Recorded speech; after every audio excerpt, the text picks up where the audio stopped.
I guess it was Premiere Magazine a couple of years ago on the 20th anniversary of the release of Jaws. They did a whole retrospective on the movie and went into these stories of chaos on the set of this movie. Just absolutely chaos. I think you may have had some quotes in there. Spielberg was heavily quoted. Just tell me a little bit about what you remember pertaining to that experience, and did you at some point during that summer see your life passing before your eyes?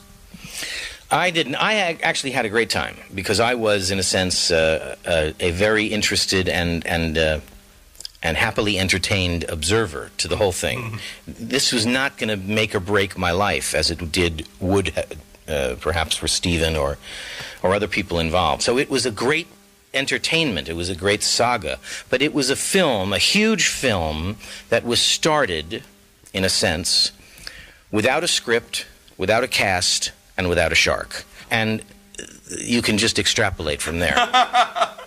It's pretty bad if you don't even have the shark, and that's the star of the movie. Then everything else, it's like falling down a flight of stairs. Bum, bum, bum, bum, bum. You know, and Stephen had started to tell me a story about some inside jokes that were going on the set of that movie, particularly with regard to the scene where you slice open the belly of the shark and a bunch of things come falling out.